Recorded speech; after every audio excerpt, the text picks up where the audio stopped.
Coucou les filles, me revoici. Donc je viens tout juste de vous faire ma vidéo sur le pourquoi du comment de mes restrictions alimentaires. Donc si vous ne l'avez pas encore vue, la voici. Et donc maintenant je vais aborder le vif du sujet et je vais vous présenter mes achats d'aujourd'hui. Puisqu'en effet j'ai voulu aller dans la boutique Un Monde Vegan. Alors pour celles et ceux qui ne connaissent pas, c'est en fait un site... c'est un site internet, donc vous pouvez très bien commander en ligne, mais il y a une boutique à Paris. Et moi en fait j'habite à 1 heure de Paris, donc je prends le train et hop, c'est bon, j'y suis. Et donc dans cette boutique il y a plein de produits vegan, donc qui dit vegan dit produits sans viande, en fait sans dérivés d'origine animale. Donc sans laitage animal, sans viande, sans produit animal tout simplement. Donc pour ceux qui sont végétaliens, c'est une mine d'or. Et donc il y a beaucoup de tout ce qui est faux fromage, et puis faux produits laitiers, voilà, en gros c'est ça. Faux fromage râpé, fausse mozzarella, tout ça. Et bon, comme j'étais sur Paris, qu'il y avait une Biocoop pas loin, j'ai aussi acheté des produits bio là-bas. Donc je vais tout vous présenter en commençant donc par Un Monde Vegan. Alors j'ai découvert cette boutique grâce à la chaîne de Georgia Secret. En fait c'est ma petite sœur qui m'a gentiment montré les vidéos, je connaissais pas cette youtubeuse et depuis j'aime beaucoup ses vidéos et en fait elle est végétalienne et donc elle achète là-bas et c'est vrai que j'étais bluffée, enfin je savais pas du tout que ça existait du faux gruyère râpé, de la fausse mozzarella, c'est assez impressionnant quand on voit ça, on se dit waouh qu'est-ce que c'est que ce truc. Alors moi je précise pour celles qui n'ont pas vu la vidéo donc sur mon alimentation. Je ne suis pas végétalienne, mais en fait j'essaie d'éviter les produits laitiers d'origine animale. Donc c'est vrai que quand mon chéri fait à manger, il aime bien faire des pizzas maison, donc il va mettre du gruyère râpé dessus. On aime bien aussi faire des tartes aux légumes, on va mettre un peu de mozzarella dedans. Donc c'est très difficile en fait de dire non, de dire bah non, bah moi je mange autre chose, vas-y mange ton truc, moi je mange autre chose parce que j'ai pas le droit à la mozzarella. Enfin, c'est un peu... c'est déprimant quoi. Donc j'ai acheté des petites choses, donc en fait je me suis rendue à Paris, j'ai pris ma glacière comme ça, je l'ai remplie de petites briques de glace comme ça, et me voici partie chez Un Monde Vegan, donc l'adresse est rue Notre-Dame de Nazareth dans le 3e arrondissement de Paris, et donc pour celles qui veulent commander en ligne, de ce que j'ai entendu sur internet, ça a l'air fiable, les produits frais sont bien gardés frais et sont livrés de manière convenable, donc ça a l'air bien. Alors qu'est-ce que j'ai pris? Tout d'abord, donc je vous en parlais, j'ai pris du faux gruyère. Donc je ne sais pas si vous allez voir à la caméra, mais bon c'est voilà, ça ressemble à du gruyère. Donc jusque là, rien de bien anormal. Alors là, la composition est en allemand, c'est vrai qu'il y a des produits où ça va être traduit en français. Là, c'est écrit en allemand, donc je comprends pas vraiment, voire pas du tout. En tout cas, il n'y a pas de lactose, et il n'y a pas de gluten et pas de soja. Alors j'ai plus les prix en tête, mais je vous mettrai ça en barre d'infos. C'est pas super donné pour quelqu'un qui a l'habitude d'acheter en grande surface, voire même qui a l'habitude d'acheter les marques premier prix. Pour ces gens-là, ils vont dire « Oh là là, c'est hors de prix ». Mais bon, voilà, après, il faut voir pourquoi est-ce qu'on veut acheter ces aliments-là. Est-ce que c'est pas vraiment un choix qui nous tient à cœur? Est-ce que c'est parce qu'on a des restrictions alimentaires? Après, voilà, c'est un choix. Donc voilà pour les fromages. Un autre fromage, j'ai pris du cheddar en tranches. Donc pareil, en fait, le cheddar, la composition est en allemand. Donc peut-être que si je la trouve la composition en français, je vous la mettrai en barre d'infos. Peut-être que sur leur site, c'est détaillé en français. Donc je vais aller voir ça. Donc ça, c'est des petites tranches individuelles. Et donc je vais m'en servir pour faire des hamburgers maison. Puisqu'avec mon chéri, on se fait nos propres hamburgers. Alors on fait pas le pain nous-mêmes, c'est vrai, ça on l'achète déjà tout fait. Mais on met ce qu'on veut dedans, donc c'est vachement sympa. Mais pareil pour le fromage, Un hamburger sans fromage, c'est un petit peu triste. Donc voilà mes petites tranches. Alors info, vous voyez là je viens d'acheter ça. Bon, une fois ouvert forcément ça se consomme assez rapidement hein, puisque une fois ouvert, voilà, comme tout produit. Mais là si vous le conservez fermé, donc là on est début octobre. Début octobre 2014, et ben la date de péremption c'est le 15 mars 2015. Donc vous voyez, si vraiment, je sais pas, vous voulez vous faire un petit stock dans votre frigo, parce que vous voulez pas commander tout le temps, ou parce que vous voulez y aller à la boutique une fois que vous êtes sur Paris, mais que vous voulez pas y retourner tout le temps, bah ça peut être bien. Moi je m'attendais pas à une date de péremption aussi loin. Et pour le gruyère, qu'est-ce qu'il y a marqué pour le gruyère? Là par contre c'est jusqu'au 14 novembre. Bon, ça laisse un mois pour tout utiliser. Bah, justement, je vais me faire plaisir. Je vais faire des tartes, des pizzas, enfin plein de trucs, voilà. Ensuite, encore en fromage. Bah oui, j'ai pas le droit au fromage normalement, donc là je me suis lâchée. Là, c'était un petit plaisir. C'est du fromage à tartiner. C'est vraiment façon... comment ça s'appelle? Fromage... ben voilà, j'ai oublié le nom. Boursin, voilà. Façon boursin, donc vous savez, fromage frais, ail et fines herbes, c'est vraiment ça. Et donc là, la composition est en français. C'est à base de tofu, d'huile d'olive première pression à froid, donc franchement c'est chouette. De persil, d'ail, fines herbes, tout ça. Désolée si vous entendez du bruit, je sais pas ce qu'on entend à la caméra, mais en fait il y a une big averse là, juste dehors. Donc je sais pas si ça fait du bruit, mais j'y peux rien. Voilà. Donc, wow, il y a une tempête. C'est pas grave, on va continuer. Donc la compo est sympa, il y a des algues aussi. Je vous mets la compo en barre d'infos, hein. Je vous mets tout en barre d'infos. Comme d'habitude, c'est précisé aussi que c'est sans OGM.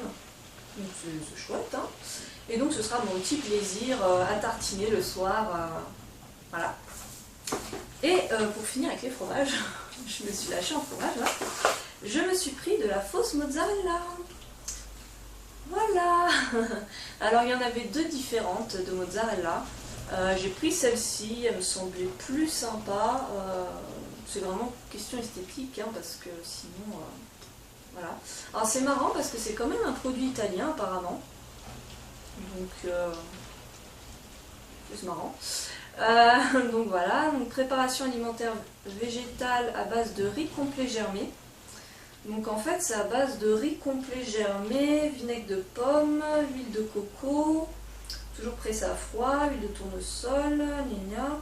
Et il y a de l'agar-agar, gomme arabique, gomme xanthane, farine de graines de caroube. Donc vraiment je suis surprise, mais la compo est vraiment clean. Pour les produits écrits en allemand, je ne sais pas, c'est la surprise. Enfin si j'arrive à trouver la traduction. Mais vraiment je m'attendais à avoir je sais pas moi, des exhausteurs de goût, des choses pas très cool, mais en fait, à part les épaississants, il n'y a rien de mauvais. Donc comme je vous le disais, ça je compte en mettre dans les tartes aux légumes. On aime beaucoup faire des tartes aux légumes avec de la mozzarella. Et ça, je crois que ça a consommé dans les 10 jours après ouverture. Je sais plus où c'est marqué, mais je crois bien que c'est lui. Bon, je sais plus où c'est marqué, mais je sais que j'ai vu un produit, il y a marqué à consommer dans les 10 jours après ouverture. Peut-être que finalement c'était un produit que j'ai reposé, je sais pas. Mais lui donc il se périme le 17 novembre. Donc pareil, hein, si je cuisine beaucoup avec, ça peut ne pas durer. De toute façon, même la mozzarella achetée en grande surface, elle dure pas très longtemps une fois ouverte. Alors ça se présente un peu comme du saucisson, c'est très marrant. Alors ça me fait penser aux saucissons halal qui sont présentés dans des petits trucs comme ça. On va voir. Et alors pour finir, dans la boutique vegan, j'ai pris un truc qu'on trouve tout à fait en boutique bio, mais bon, puisque j'étais là, j'en ai profité. C'est de la crème d'épeautre bio, qui sert donc à cuisiner. Donc c'est comme de la crème liquide ou crème fraîche, c'est de la crème végétale. Donc il n'y a pas de lactose, donc c'est 100% végétal. J'ai même pas regardé la composition. Eau, farine d'épeautre, huile de tournesol, xanthane, sel marin, arôme naturel. Voilà, donc très bien. Donc ce genre de produit on en trouve même en grande surface, alors pas d'épeautre, en grande surface je l'ai trouvé crème de soja, parfois crème de riz, parfois crème d'avoine. À Monoprix je sais qu'il y en a, mais souvent c'est crème de soja, donc pareil moi comme je fais surtout mes courses en grande surface classique, j'ai tendance à beaucoup acheter de la crème de soja. Et en fait, je ne sais pas si vous savez, mais le soja c'est pas très très bon pour la santé. Surtout pour nous les femmes, c'est des dérivés hormonaux, enfin ça ressemble aux hormones naturelles et ce serait pas très bon, en tout cas en consommer quotidiennement c'est pas bon. Donc voilà, quand je peux acheter ce genre de produit, j'aime bien. Et en fait, je sais que la crème d'épeautre, il me semble qu'elle est vraiment très bonne dans des plats, genre par exemple j'en mets dans mes pâtes, tout simplement, j'en mets comme ça dans mes pâtes avec un petit peu d'aneth séchée. Et c'est très très bon, c'est comme si vous mettiez de la crème fraîche en fait. Et il me semble, parce que ça fait longtemps que je l'ai goûtée celle-là, mais il me semble qu'elle était vraiment très bonne. Il n'y avait pas d'arrière-goût un peu parasite qui va un peu vous saloper votre plat. Donc j'en ai pris 3, des comme ça, et ça je me rappelle c'était 1 € la brique. Bon, il y a quoi? Il n'y a pas grand chose, bah, 200 ml, donc bon, c'est pas donné, hein, mais c'est comme ça, c'est comme pour tout. Alors dans un deuxième temps, donc, je suis allée à la Biocoop. Alors il y en a chez moi, hein, des Biocoop, j'habite dans le 78, dans les Yvelines, il y en a. Mais ils sont pas, enfin la Biocoop la plus proche, elle n'est pas si proche que ça. Donc c'est parfois un peu chiant de prendre la voiture juste pour aller à la Biocoop pour quelques trucs. Vu qu'on fait pas encore nos courses 100% bio, puisqu'on n'a pas les moyens en fait. J'ai pas encore de vrai salaire. Donc j'aimerais bien, mais c'est un peu dur d'acheter 100% bio. Donc voilà, j'étais à Paris, j'en ai profité. Alors j'ai pris, bon ça c'est du classique, hein. Mais j'ai pris des petites tomates. Donc tomates classiques comme ça. Ça sent bon. Rien d'extraordinaire, hein. Mais c'est vrai que là avec mon conjoint on fait pas mal de petits plats à base de sauce tomate et tout qu'on va... Alors soit congeler, soit surtout faire des bocaux. On fait des bocaux pour l'hiver. Donc là j'ai des tomates, là on est vraiment, j'allais dire à la fin de l'été, non, on est au début d'automne. Donc ça va bientôt disparaître. Donc j'en ai profité. Donc celle-là c'était pour cuisiner. Et sinon pour faire des salades, j'ai pris... Ça fait du bruit. J'ai pris 3 petites tomates, vous voyez, tomates, je ne sais plus comment ils appelaient ça, c'est des tomates anciennes. Voilà, une variété ancienne. Voilà, ça c'est plus pour les salades. Alors après, en fait, j'ai pris des flocons d'avoine en vrac. Donc voilà, on verse ça dans un sachet et puis on prend la quantité qu'on veut. Donc bon, je vais pas forcément vous montrer les flocons d'avoine, hein. Je pense que vous savez ce que c'est que des flocons d'avoine. C'est pas... Il n'y a rien de bien extraordinaire. Mais donc en fait je mange ça surtout au petit-déj. Donc ils sont nature, hein, ceux-là. C'est vrai qu'habituellement j'achète les flocons d'avoine de la marque Auchan, absolument pas bio. Donc là quand j'ai vu ça c'était environ 2 € le kilo je crois. Je me dis bon allez, ça va faire du bien, c'est tout aussi bien de les acheter bio. Et donc je mange ça au petit-déj avec du lait végétal, souvent du lait d'épeautre, c'est mon préféré. Et voilà, je mets un petit peu de miel, j'ai pas trop droit au miel, mais bon. Voilà, un petit peu ça va, c'est mieux que le sucre quand même. Donc je mets un petit peu de miel et je mets des fruits secs avec. Donc c'est vachement sympa, c'est très nourrissant pour le petit-déj. Donc voilà. Et j'ai pris aussi du muesli, alors eux ils appelaient ça muesli montagnard, il y avait des muesli différents, donc en fait le problème, moi ce qui m'embête un petit peu chez Biocoop, peut-être chez d'autres boutiques bio comme ça, quand ils vendent des trucs en vrac, il n'y a pas toujours la composition, et moi justement je voulais savoir si c'était sucré ou pas, parce que bon, flocon d'avoine normalement c'est nature, mais le muesli parfois c'est sucré. Et en fait j'ai demandé au gars, et il était un peu occupé, donc quand il a su que c'était pour savoir si c'était sucré ou pas, il me dit vous en prenez un peu dans votre main et puis vous goûtez. Je dis bon d'accord. Donc j'ai goûté et c'est nature, donc ça c'est cool. Et bon, je vais avoir du mal à vous le montrer, mais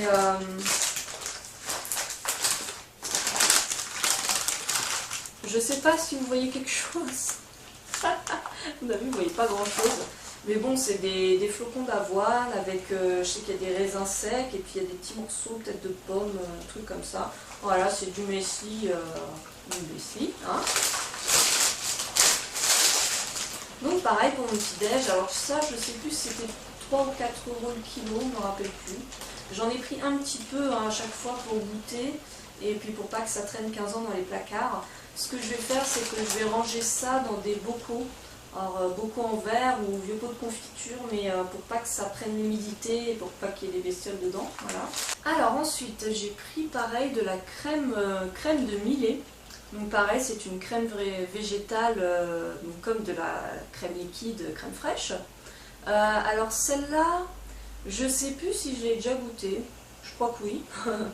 Mais je me rappelle plus si j'avais bien aimé. Donc je vais voir ça, donc c'est eau, millet italien, huile d'olive vierge extra, amidon de tapioca, épaississant, farine de graines de caroube, sel marin.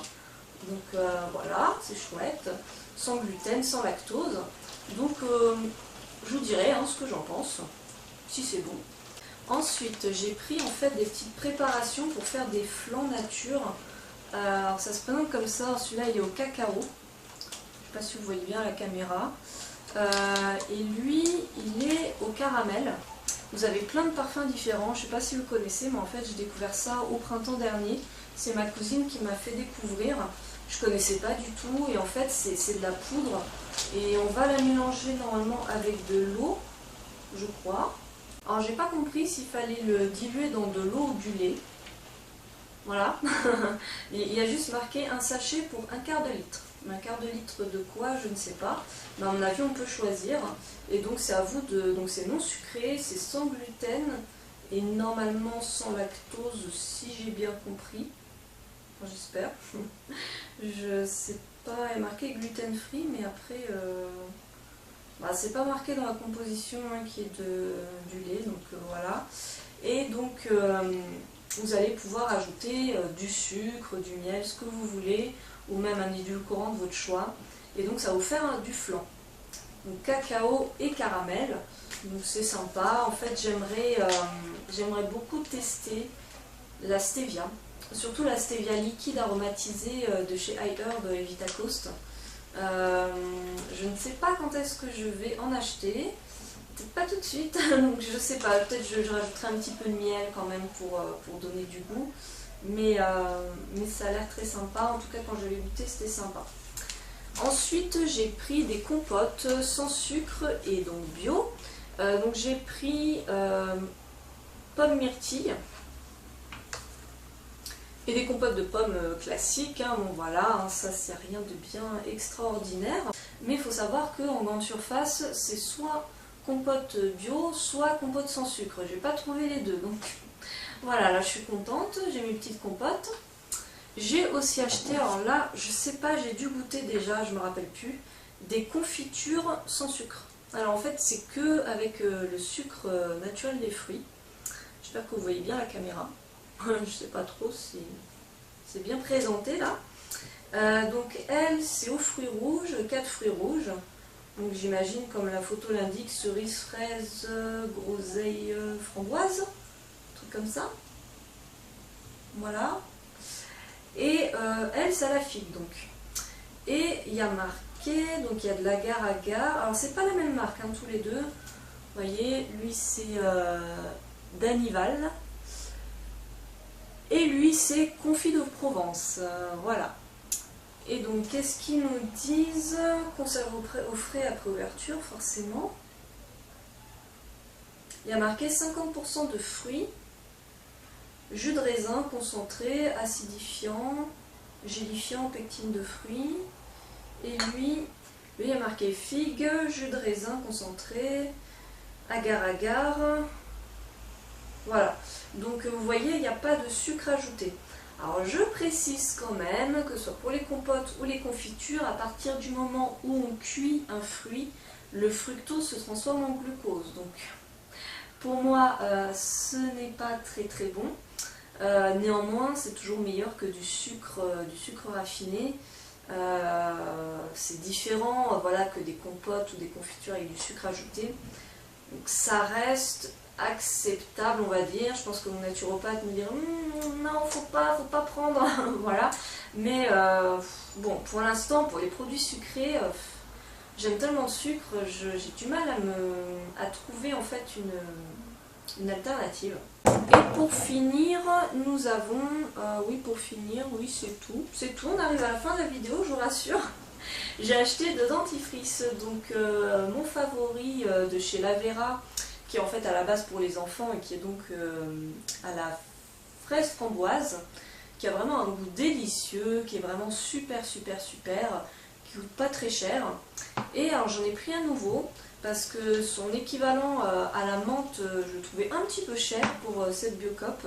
Donc j'essaie le Logodan à la menthe, je ne l'ai jamais essayé, donc je ne sais pas du tout ce qu'il vaut, je ne sais pas s'il est agréable en bouche ni rien, donc je vous dirai ça.